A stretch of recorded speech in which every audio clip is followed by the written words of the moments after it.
Hello and welcome, and in today's exciting episode of Perfect Jacket, I will be making this lovely Linton tweed up into a Chanel style jacket. Oh, actually, before I begin, I was also going to talk in this video about how you pattern match for a larger cup size, so a C and D cup. But that section of the video is taking 40 minutes at the moment. It's my second attempt. And I have edited the hell out of it, and it's still 40 minutes long. So it is going to be a separate video. And someone else has just come out with a video that's on a sort of related topic. It's Bianca from the Closet Historian, and she drafts her own patterns, and in her video she just talks about the difference between princess seams and darts when you're drafting a pattern or when you're deciding which commercial pattern to use. And yeah, basically this means I won't have to explain the difference between princess seams and darts and the pros and cons in great detail. I can just sort of mention it, and then if people want more information they can go over and see it from a draftsperson's perspective. Which is really good. It means my video will be much shorter and more concise, and I can stay on topic and not have to talk about rudimentary drafting aspects. So yeah, anyway, let's get back to making this Linton tweed into a jacket, because it's a very pretty tweed and I've wanted this jacket for a while now. First up, you want to cut out all your pieces. For the lining layer, I am using an Italian silk with a big cat print on it. It's absolutely fabulous. And for the structural layer, I'm using netting or net. It's quite stiff and it's made out of nylon. And then for the outer jacket layer, I'm using a Linton tweed in olive and black. So set aside the silk for the moment and set out all the structural layer pieces. Then you put the tweed pieces on top. Next, pin all the pieces together. Now they're ready to machine sew. Now that everything is sewn together, all the seams are done, it is time to pin down all the seam allowance along every seam and then hand stitch them all down. Okay, I have stitched down, hand stitched all the seam allowances on the sleeves and the body of the jacket. Next, I have to stitch the tweed to the backing fabric, and I'll do that a few rows in each panel on the arms as well as the body of the jacket.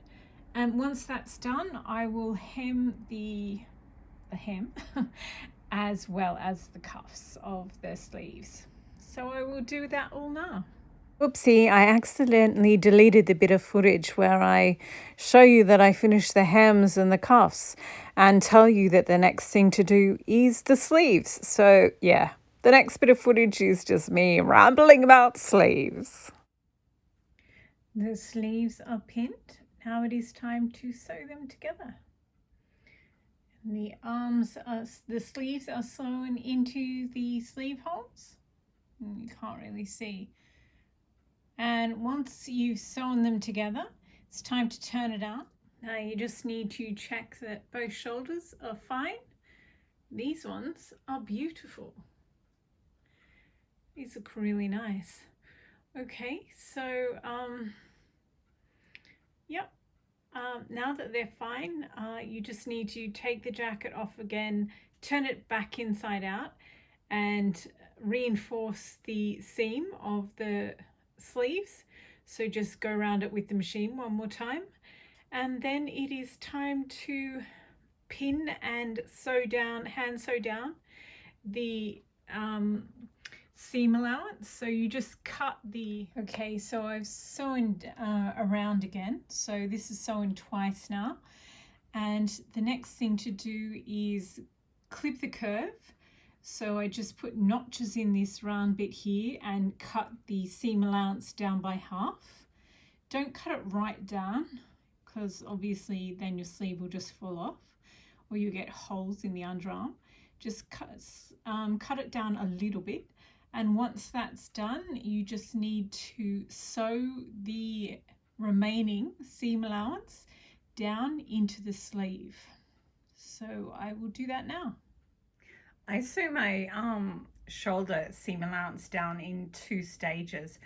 First, I tie a knot on the inside, obviously, but then I bring the needle through, and I just really slowly and carefully go around the whole of the outside and stitch, obviously, underneath. That's where the actual seam allowance is.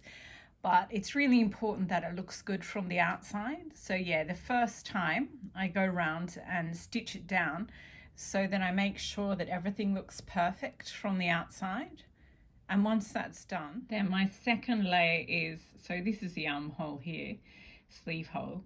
So then I go around again and just see how the seam allowance actually goes in quite far. So yeah, after I've done the outside one, which I'm doing on this sleeve at the moment, then I turn the jacket inside out and yeah, carefully and slowly stitch down just the very ends of the seam allowance so it all sits down nicely. And then once that's done, I turn the jacket out and just sort of roll the this seam between my fingers, and it just makes the you just sort of go around all of the top half and roll it in your fingers and back and forth just like a dozen times, and it just sort of scrunches up the backing fabric and it just finds its place really well, and you end up with the most beautiful shoulders. So yeah, I'll put it on the dress form and show you. Ah, look at those shoulders, they're beautiful. So now we will leave the outer jacket over here on the dress form while we do the lining. The lining's put together basically the same way as the outer jacket. Pin everything together, machine sew, then hand stitch the seam allowance down. Everything has been sewn together, and then the seam allowance has been hand stitched down. So now it is time to join the lining to the outer jacket. The easiest way to sew the outer to the lining layer is to lay out your outer jacket, so the tweed part, and fold the sleeves into the middle so you've got very clear access to the 2 outermost tweed panels. Then you just get your silk lining and lay it over the top, and you have the 2 right sides facing each other. Okay, and the 2 right sides are facing each other. Now once again, make sure the sleeves of the lining are in the middle and don't get caught in where you're trying to pin. So now you very carefully pin the lining to the tweed on one side, and then carefully pull everything across and do the other side. All pinned. Now it is time to machine sew these layers together. Then I will hand stitch down the seam allowance. Once the lining and the outer jacket are stitched together and hand stitched, then it is time to do the collar. So I have pinned the lining layer and the outer layer together around the collar, and I've used my hat pin size pins. I only recently invested in these, and I cannot believe it took me this long.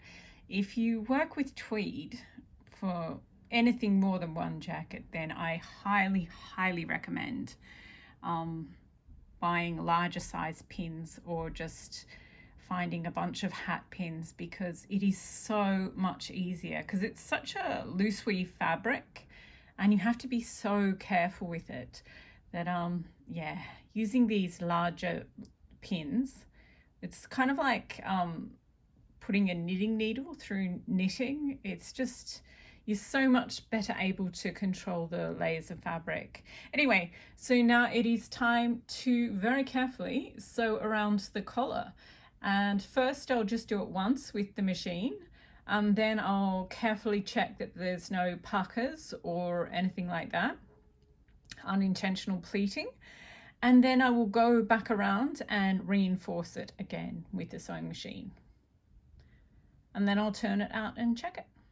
Okay, I sewed all the layers together, several layers, machine sewed them, then I checked it, and then I machine sewed it again to reinforce the collar line. And then I cut off the excess seam allowance because this is all curve. And now I am going to clip the curve very carefully. And I will also cut down the corners, the two front corners, just a little bit, so that I can pop them out and square them nicely. Then I will turn the whole thing in the correct way and we will see how it turned out. Okay, the gigantic hat pins are a little bit of a distraction, and pins always warp the fabric a bit when you have to put them through so many layers, because it's 2 layers of the outside, 2 layers of the inside, plus they're all double layers because that's right where the seam is. So yeah, it is a bit bumpy, but in general it looks adorable. And God, you can't even see that the collar lines match. Anyway, so everything is done except the top stitching. So what you have to top stitch is those two are still not sewn together, as you can see. So the top stitching has to go from the end of the front panel right along to the front corner, all the way up, round the back, and then back down the front and along to the end of the front panel. So I will do all that hand stitching now. Okay, the top stitching is done. There's only a few more steps to go. Well, personally, I'm going to leave the jacket at this point because I'm going to leave the lining open so that I can get inside and do the beaded, attach the beaded trim or do the beading. I haven't quite decided how I'm going to finish this jacket yet. So, but I do know I want to add beads either as a trim or all over beading. But anyway, if you just want a plain jacket, then your next step is to pull through the lining sleeves, pull the silk through right through to the actual sleeve, and then you have to turn under and pin the lining on the hem and also on the cuffs, and you just hand stitch them down. And oh God, I love this Italian silk lining. It is just so buttery soft, and the print is hilarious. I just think it's so great. Anyway, so yeah, and once you've done that, then of course you can just weight it by stitching a chain across the back of so about an inch up from the bottom of the jacket. You just hand stitch it there, and then the lining sort of almost hides it. And anyway, it's inside the jacket, so not many people are ever going to see it, but it weights the back of the jacket nicely. So now we will put the jacket on the dress form and see how it turned out. Oh, that is just so pretty. It's so nice and plain. That doesn't sound like a compliment, does it? But yeah, it's just so lovely. Still undecided about what I'm going to use on the trim. I've got loads of dark green beads and also army green sort of olive coloured ones. So I might use some of those. But as I was doing the research, because most of you will know, I'm planning on making a floral jacket out of artificial flowers, and that's sort of inspired by this Dolce & Gabbana one. But I didn't really like how the blue and the red sort of went together. I felt like they didn't really mesh well. But then I was looking on Instagram and I came across this absolutely gorgeous sort of Dutch masterish still life of flowers, and it's absolutely beautiful. And it has these blue flowers in it. They look a little bit like cornflowers, but they're actually called, they've got a more green in the center of them, and they're called Love in the Mist or Lovers in the Mist. And they are just the most beautiful flower.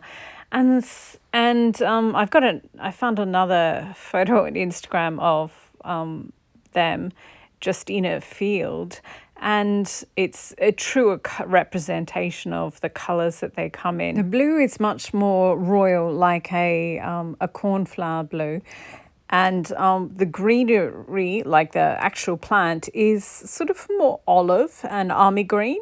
So I don't know, I just can't get this idea out of my head of doing a beaded trim with little, you can't buy Lover in the Mist flowers, artificial flowers, but you can buy cornflowers. So I've bought one of those from Joanne, and I'm waiting for it to be sent. But yeah, I think I might do, it depends what it looks like when it arrives, but I'm really taken with the idea of doing beaded trim, but also sewing a few of the cornflowers, artificial cornflowers into it. And so it'll be mostly khaki olive green with a black base, but yeah, with a few of these little delicate blue flowers dotted around. So fingers crossed they are nice. Otherwise, I'll just use the blue ones in one of the artificial flower ones that are jackets that I'm making. But yeah, so I might do that as a beaded trim, or when they arrive, the flowers don't look as nice as I was hoping, then I might just do all over black beading on this, maybe. I'm not sure. So yeah, let me know in the comments what you think would look good. And yeah, I don't actually have the cornflowers yet, so I think once they arrive, I'll decide. But yeah, anyway, thank you for watching this video, and I hope you enjoyed. Yeah, I look forward to wearing this. I have wanted a plain khaki tweed jacket for the longest time. One of the first tweeds I got was a three-dimensional Linton tweed in red and khaki, and yeah, it's absolutely gorgeous, but it's a little over the top. It's a little much. So yeah, I've always wanted just a plain one, and yeah, I enjoyed making this, and I hope to enjoy wearing it once the beaded part of it is done and the jacket is finally finished. So yeah, go forth, make your own. It's a very enjoyable process, at least it is for me. So yeah, thanks again for watching, and goodbye.